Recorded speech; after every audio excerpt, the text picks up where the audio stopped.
అందరూ నమస్కారం అండి. రాష్ట్రంలో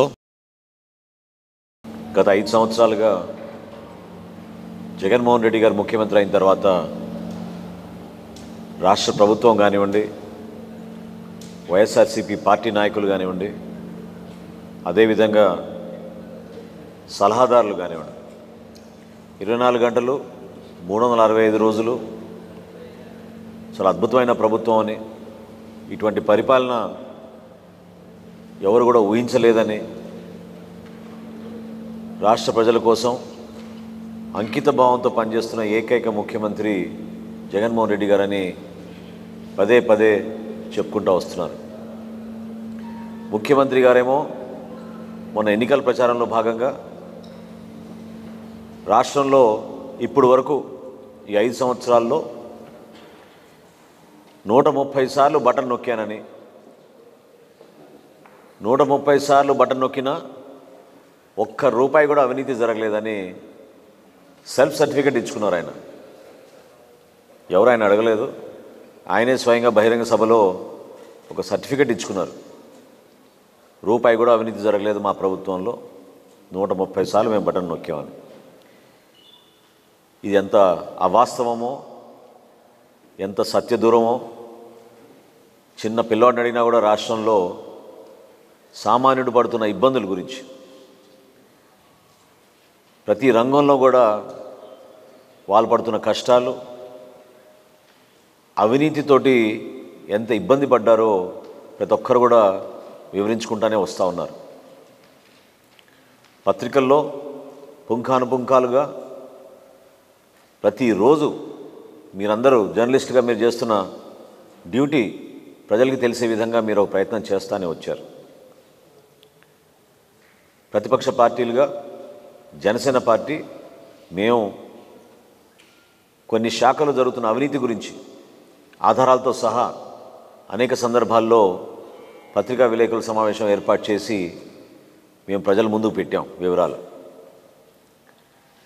ఈ రోజున ముఖ్యమంత్రి గారు చెప్పిన మాటలు చూసి ఆశ్చర్యపోయి, గతంలోనే మేము చెప్పాం, అనేక అంశాలపైన చాలా లోతుగా విశ్లేషించి సమాచారం సేకరించి జనసేన పార్టీ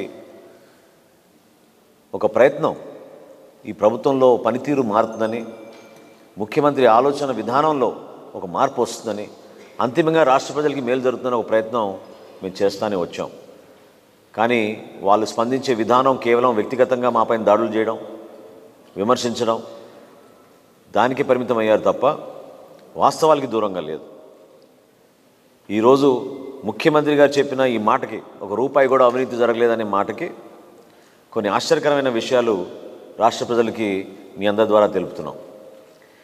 అవినీతి నిరోధక శాఖ రాష్ట్రంలో జగన్మోహన్ రెడ్డి గారు ముఖ్యమంత్రి అయిన తర్వాత 14400 అనే ఫోన్ నంబర్ ఏర్పాటు చేశారు. ఎక్కడైనా ప్రభుత్వ శాఖలో ఎక్కడైనా అవినీతి జరుగుతూ ఉంటే ప్రభుత్వంలో ఉన్న అధికారుల పైన, యంత్రాంగం పైన మీరు కంప్లైంట్స్ నమోదు చేయొచ్చు, దానిపైన యాక్షన్ తీసుకుంటామని ముఖ్యమంత్రి గారే స్వయంగా అది కూడా బటన్ నొక్కారు. 14400లో ఈ 4 సంవత్సరాల్లో వచ్చిన కంప్లైంట్లు 8,03,612 8,03,612 కంప్లైంట్ వచ్చినాయి.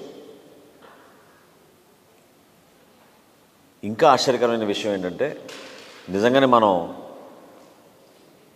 ఎంతో ఆందోళనతో రాష్ట్ర ప్రజలు ఈ వివరాలు తెలుసుకోవాలి. మంత్రులపైన, వారి పేషీలపైన వచ్చిన కంప్లైంట్లు 2,16,803. అంటే రాజ్యాంగానికి కట్టుబడి ప్రజలకి సేవలు అందించిన మంత్రివర్గంలో ఉన్న మంత్రులు, అదేవిధంగా వారి పేషీలు పైన ప్రజలు కంప్లైంట్ చేసింది 2,16,803. ఇంకా వైఎస్ఆర్సీపీ నాయకులు, పార్టీ శాసనసభ్యులు, శాసన మండలి సభ్యులు, అనేక మంది పెద్దలపైన ఇదే నంబర్కి వచ్చిన కంప్లైంట్లు 4,39,679. అంటే ఒకసారి గమనించాలి ప్రజలు కూడా, ఇంత దౌర్జన్యంగా బెదిరించి మామూలు ఫోన్ చేసి లేకపోతే వాట్సాప్ మెసేజ్లు పెట్టి మాకు రేషన్ కార్డు అందలేదనో లేకపోతే మా పెన్షన్ తీసేసారంటేనే ఈ వాలంటీర్ వ్యవస్థ ద్వారా ఇంటింటికి వెళ్ళి బెదిరిస్తున్నారు. అటువంటి పరిస్థితుల్లో కూడా ప్రజలు ఈ విధంగా స్పందించి ఇన్ని లక్షల్లో కంప్లైంట్లు ఇచ్చారంటే దీనిపైన ఏం చర్యలు తీసుకున్నారు మీరు? సున్నా. ఏ ఒక్క కంప్లైంట్ పైన చర్యలు తీసుకోలేదు. అసలు అవినీతి నిరోధక శాఖ ప్రతి సంవత్సరం ఐపీఎస్ ఆఫీసర్గా దాన్ని హెడ్ చేస్తారు ఆ డివిజన్. ప్రతి సంవత్సరం ఒక ప్రెస్ కాన్ఫరెన్స్ ఏర్పాటు చేసి ఇన్ని కంప్లైంట్లు వచ్చినాయి, దీన్ని ఈ విధంగా మేము రిజాల్వ్ చేసాం, ఇంతమంది సస్పెండ్ చేసాం, ఇంతమంది డ్యూటీని తీసేసాం, వీళ్ళపైన చట్టపరమైన చర్యలు తీసుకున్నాం అనే వివరణ ఇవ్వాలి. కానీ జగన్మోహన్ రెడ్డి గారు ముఖ్యమంత్రి అయిన తర్వాత ఈ రోజు వరకు ఆ వివరణ ఇవ్వలేదు. అంటే 8,03,612 కంప్లైంట్లు వస్తే మీరు ఎవరిపైన ఏసీబీ కేసులు నమోదు చేశారండి? చిన్న చిన్న అధికారులు, మండల స్థాయి అధికారులు లేదా ట్రాన్స్పోర్ట్ డిపార్ట్మెంట్లో ఉన్న చిన్న చిన్న అధికారులు, తహసీల్దార్ల ఆఫీసులో పనిచేస్తున్న వాళ్ళు, రిజిస్ట్రేషన్ ఆఫీసులో పనిచేస్తున్న వాళ్ళు, వీళ్ళపైన మీరు దాడులు చేయించి ఏసీబీని ఉపయోగించారు. కానీ మంత్రులపైన, మంత్రుల పేషీలపైన, అధికార పార్టీ నాయకులపైన, వీళ్ళపైన వచ్చిన ఈ కంప్లైంట్ల గురించి ఏం చేశారు జగన్మోహన్ రెడ్డి గారు? మీరేమో సర్టిఫికేట్ ఇచ్చుకుంటారా ఒక్క రూపాయి కూడా అవినీతి జరగలేదని? కొన్ని సంఘటనలు నా దృష్టికి వచ్చినాయి, నేనే ఆశ్చర్యపోయాను. ఎందుకంటే ముఖ్యమంత్రి గారు రివ్యూ మీటింగ్లో, ఇది రాష్ట్ర ప్రజలు చాలా గమనించాలి, అంటే దీని ద్వారా మనకు అర్థమవుతుంది ఎటువంటి పరిపాలన జరుగుతుందో మన రాష్ట్రంలో. ముఖ్యమంత్రి గారు అధికార రివ్యూ మీటింగ్లో ఏసీబీ డీజీ ఎవరని అడిగారు. ఆయనే మర్చిపోయాడు. ఇప్పుడున్న యాక్టింగ్ డీజీపీ గారు ఏసీబీ డీజీగా కూడా వ్యవహరిస్తున్నారు ఆయన. అంటే పరిపాలన పైన ఏ మాత్రం మీరు శ్రద్ధ చూపించకుండా అవినీతి తాండవం ఆడుతుంటే మీరేమో సర్టిఫికెట్ ఇచ్చుకుంటారా? చాలా అద్భుతంగా ఉంది మా పరిపాలన, రూపాయి అవినీతి జరగలేదని. అసలు టీచర్ ట్రాన్స్ఫర్లో ఎన్ని వందల కోట్ల రూపాయల అవినీతి జరిగింది. ఇంకా ఆశ్చర్యకరమైన సంఘటన ఏంటంటే ఒక మంత్రి గారు ఒక సీనియర్ ఐఏఎస్ అధికారిని పిలిపించి ఒత్తిడి చేసి ఫైల్ సంతకం చేయమంటే చేయకపోతే 100 కోట్ల రూపాయల అవినీతిలో పాల్పడమని అధికారి పైన ఒత్తిడి తీసుకొచ్చారు. పేర్లు చెప్తే బాగుండదు.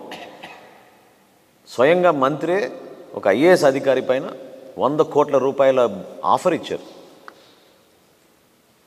15-20 రోజుల క్రితం ఒక ఎగ్జిక్యూటివ్ ఇంజనీర్ ట్రాన్స్ఫర్, ఈ ట్రాన్స్ఫర్లో మంత్రి గారు ముందు 10 లక్షల రూపాయలు తీసుకున్నారు. ట్రాన్స్ఫర్ చేయకపోగా మళ్ళీ ఆ అధికారి పాపం పోయి డబ్బులు కూడా ఇచ్చా కదండి, మరి ఎందుకు ట్రాన్స్ఫర్ చేయలేదు మా ఊరికంటే, చాలా పై స్థాయి నుంచి నాకు ఒత్తిడి వచ్చింది అందుకని చేయలేకపోయాని అబద్ధం చెప్పి ఇంకో అధికారి దగ్గర 15 లక్షలు తీసుకుని ట్రాన్స్ఫర్ చేశారు. ఈ వాస్తవాలు కాదా జగన్మోహన్ రెడ్డి గారు? మీ దగ్గర ఉన్న అధికార యంత్రాంగం మీకు ఈ సమాచారం అందించదా? అసలు ఈ రాష్ట్రానికి పోలీస్ అధిపతి డీజీపీగా వ్యవహరిస్తున్న వ్యక్తి, యాక్టింగ్ డీజీపీగా, ఆయనే ఏసీబీ డీజీగా ఉన్నప్పుడు ఎందుకు దీనిపైన శ్రద్ధ చూపించలేదు? ఎందుకు దీనిపైన చర్యలు తీసుకోలేదు? అనేక సందర్భాల్లో మీరు ఉపన్యాసాలు ఇచ్చుకుంటూ, పత్రికల్లో భారీ స్థాయిలో మీరు ప్రకటనలు చేసుకుంటూ పదే పదే గోబెల్స్ ప్రచారం ద్వారా ప్రజల్ని మోసం చేయాలని ఒక ప్రయత్నం మీరు చేశారు. ఇంత అవినీతి జరిగిపోతుంటే ప్రతి శాఖలో ప్రజలు ధైర్యంగా ముందుకొచ్చి 8 లక్షల కంప్లైంట్లు రిజిస్టర్ చేస్తే మీ మంత్రులు పేషీలపైన 2,16,000 మంది కంప్లైంట్లు చేస్తే, మీ ఎమ్మెల్యేలు ఎమ్మెల్సీలపైన అధికార పార్టీ నాయకులపైన 4,39,000 మంది కంప్లైంట్లు చేస్తే ఏం చర్యలు తీసుకున్నారు దీనిపైన?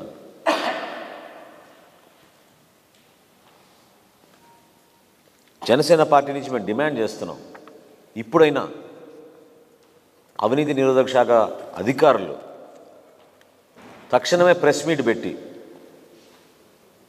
అధికారికంగా మేము ఇందాక చెప్పిన లెక్కలు మీరు ప్రకటించండి.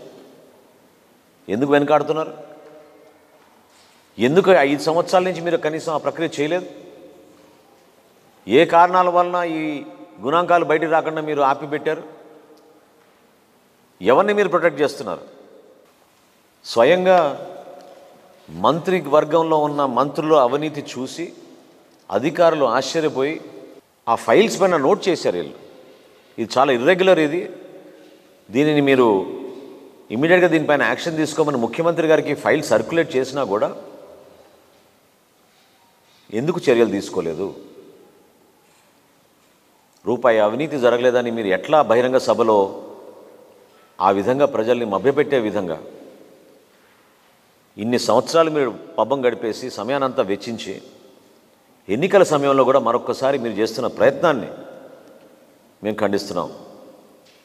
తప్పకుండా దీనిపైన ఎలక్షన్ కమిషన్లో ఉన్న అధికారుల యంత్రాంగం కూడా దీన్ని చూడాలి. ఎందుకంటే అనేక శాఖలకి మల్టిపుల్ అధికారులు ఉండాల్సింది పోయి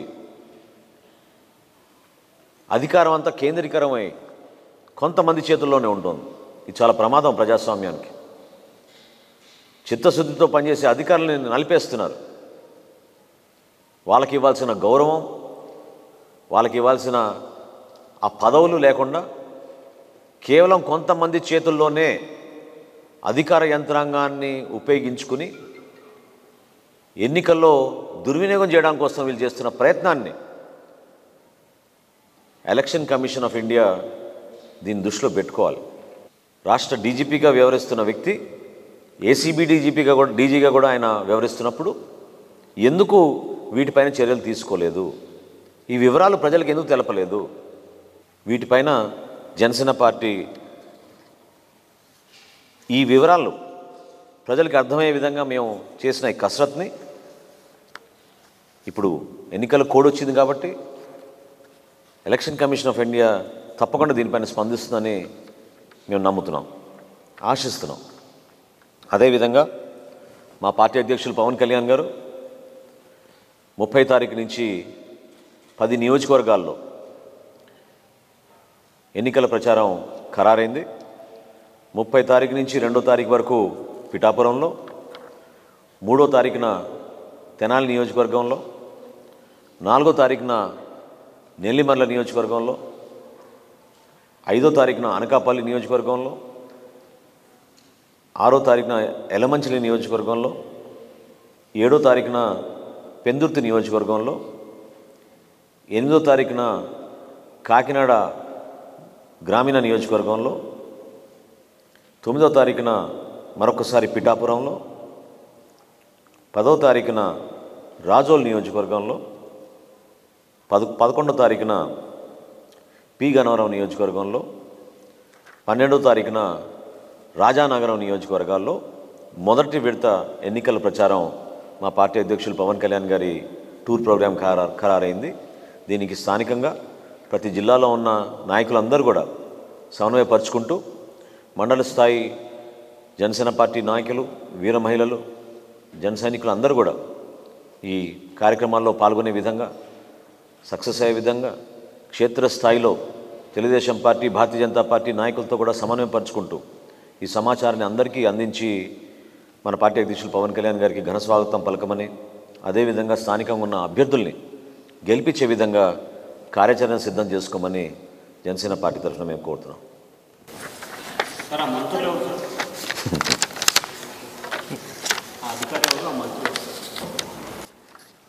మీరు నోట్ ఫైల్ చూస్తే దాంట్లో ఉంటుంది చాలా క్లియర్గా. అది ఏ శాఖనో మీ అందరికీ తెలుసు. ఆ శాఖ మార్చులు ఎందుకు ఆ విధంగా వ్యవహరించారో, ఎందుకు ఐఏఎస్ అధికారి పైన ఆ ఒత్తిడి తీసుకొచ్చారో, అంత పెద్ద మొత్తం ఎందుకు ఆఫర్ చేశారో చెప్పాలి.